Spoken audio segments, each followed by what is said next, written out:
ರಾಜ್ಯದ ಜನತೆಗೆ ಸಿಗ್ತಾ ಇದೆ ಬಿಸಿಲಿನಿಂದ ಬಿಗ್ ರಿಲೀಫ್. ಹಂಗಪ್ಪ ಸೂರ್ಯ ಏನಾದರೂ ನಿಧಾನಕ್ಕೆ ಬರ್ತಾನ ಅಂತ ಕೇಳಬೇಡಿ. ಬೆಂಗಳೂರು ಸೇರಿದಂತೆ ಹಲವೆಡೆ ಇವತ್ತು ಗುಡುಗು ಸಹಿತ ಮಳೆ ಆಗ್ತಾ ಇದೆ. ಹಾಗಾಗಿ ಬಿಸಿಲು ತಾಪಮಾನ ಕಡಿಮೆ ಆಗ್ತಾ ಇದೆ. ಬೆಂಗಳೂರು ಸೇರಿದಂತೆ ಹಲವೆಡೆ ಇವತ್ತು ಗುಡುಗು ಸಹಿತ ಮಳೆ ಆಗೋ ಲಕ್ಷಣಗಳಿದ್ದಾವೆ. ಹಾಗಾಗಿ ಜಾಗೃತೆಯಲ್ಲಿರಿ ಅನ್ನುವ ಕಾಳಜಿ ಕೂಡ ಅಶ್ವವೇಗ ನ್ಯೂಸ್ದು. ಇವತ್ತು ಕರ್ನಾಟಕದಾದ್ಯಂತ ರಣಮಳೆ ಸುರಿಯಲಿದೆ. ಭಾರಿ ದೊಡ್ಡ ಮಟ್ಟದಲ್ಲಿ ಮಳೆ ಆಗಬಹುದು. ಕರಾವಳಿ ಮತ್ತು ಮಲೆನಾಡಲ್ಲೂ ಕೂಡ ಭಾರಿ ಮಳೆಯ ಒಂದು ನಿರೀಕ್ಷೆ ಇದೆ. ಮುಂಗಾರು ಪೂರ್ವ ಮಳೆ ಆರಂಭದ ಸುಳಿವು ಕೊಟ್ಟಿದ್ದಾರೆ ಹವಾಮಾನ ಇಲಾಖೆಯ IMD. ದಕ್ಷಿಣ ಕನ್ನಡ, ಉಡುಪಿ, ಉತ್ತರ ಕನ್ನಡ ಜಿಲ್ಲೆಗಳಲ್ಲಿ ವರ್ಷಧಾರೆ ಹರಿಯಲಿದೆ. ಸಂಜೆ ವೇಳೆಗೆ ಭಾರಿ ಗುಡುಗು ಸಹಿತ ತೀಕ್ಷ್ಣ ಸಿಡಿಲು ಸಹಿತ ಮಳೆ ಕೂಡ ಆಗಬಹುದು. So be careful. ಸಮುದ್ರಕ್ಕೆ ಇಳಿಯುವಾಗ ಜಾಗ್ರತೆ ವಹಿಸಲು ಮೀನುಗಾರರಿಗೆ ಇಲಾಖೆ ಎಚ್ಚರಿಕೆಯನ್ನು ಕೂಡ ಈಗ ಕೊಡ್ತಾ ಇದೆ. ಬೆಳಗಾವಿ, ಧಾರವಾಡ, ಹಾವೇರಿ ಸೇರಿದಂತೆ ಹಲವು ಜಿಲ್ಲೆಗಳಲ್ಲಿ ಮಳೆ ಆಗುವ ಎಲ್ಲ ಸಾಧ್ಯತೆಗಳಿದ್ದಾವೆ. ಮೈಸೂರು, ಮಂಡ್ಯ, ಚಾಮರಾಜನಗರ ಹಾಗೂ ಹಾಸನದಲ್ಲಿ ಫುಲ್ ಕರ್ನಾಟಕ ಅಂತ ಹೇಳ್ಬಿಟ್ರಪ್ಪ. ಎಲ್ಲ ಜಿಲ್ಲೆಗಳು ಇದ್ದಾವೆ. ಎಲ್ಲರೂ ಹುಷಾರಾಗಿರಬೇಕು. ಗಂಟೆಗೆ 40ರಿಂದ 50 ಕಿಲೋಮೀಟರ್ ವೇಗದಲ್ಲಿ ಗಾಳಿ ಬೀಸುವ ಸಾಧ್ಯತೆ ಇದೆ. ಬಿರುಗಾಳಿ ಬೀಸುವ ಜೊತೆಗೆ ಮಳೆಯಾಗುವ ಮುನ್ಸೂಚನೆ ಇದೆ.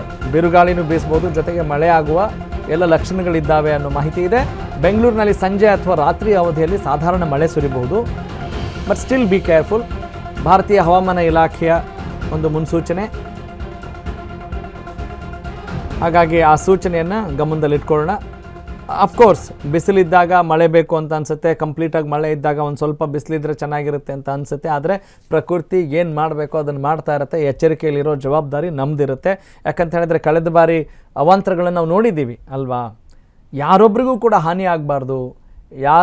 ಎಲ್ಲರೂ ಕೂಡ ಆರಾಮಾಗಿ ಈ ಹಂತಗಳನ್ನು ಫೇಸ್ ಮಾಡಬೇಕು ಅನ್ನೋದು ಮನುಷ್ಯ ಸಂಘಜೀವಿ ಅಲ್ವೇನ್ರಿ. ಎಲ್ರಿಗೂ ಒಂದು ಕಳಕಳಿ ಕಾಳಜಿ ಇದ್ದೇ ಇರುತ್ತೆ. ಹಾಗಾಗಿ ಎಲ್ಲೂ ಕೂಡ ಉಡಾಫೆ ಬೇಡ ಅನ್ನುವ ಒಂದು ಸೂಚನೆ. ಯಾಕೆ ಮುನ್ಸೂಚನೆ ಕೊಡಬೇಕು? ಎಚ್ಚರಿಕೆಯಿಂದ ಇರಲಿಕ್ಕೆ, ಎಲ್ಲರೂ ಜಾಗೃತೆಯಿಂದ ಇರಲಿಕ್ಕೆ ಅಲ್ವಾ, ಆರಾಮಾಗಿರಲಿಕ್ಕೆ, ಸೇಫ್ ಆಗಿರಲಿಕ್ಕೆ ಈ ರೀತಿಯಾದಂಥ ಮುನ್ಸೂಚನೆಗಳನ್ನು ಕೊಡಲಾಗತ್ತೆ. ಎಸ್, ಈಗ CM ಕುರ್ಚಿ ಕದನ ಏನಾಗುತ್ತೆ ಬಹಳ ಕುತೂಹಲ ಇದೆ. ಆಮೇಲೆ ಸಂಪುಟ ಪುನಾರಚನೆ ಆಗುತ್ತೋ ಆಗಲ್ವೋ, ಯಾವಾಗ ಆಗುತ್ತೆ ಅನ್ನೋ ಒಂದು ಮಾತಿದೆ. ಪರಮೇಶ್ವರ, ಖರ್ಗೆನ, DK ಶಿವಕುಮಾರ, ಸಿದ್ದರಾಮಯ್ಯನ ಏನೇ ಇರಲಿ, ಆದರೆ ರೈತರು ಈಗ ನೋಡಿ ಪಕ್ಕದ ರಾಜ್ಯದ ಸುದ್ದಿ, ಅದನ್ನು ಇನ್ಸ್ಪೈರ್ ಮಾಡ್ಕೊಳ್ಬೇಕಾಗಿದೆ. ಅದು ಕೂಡ ಈ ಸುದ್ದಿಯ ಒಂದು ಸಾರಾಂಶ ಅಂತ ಅಂದ್ಕೊಳ್ತೀನಿ.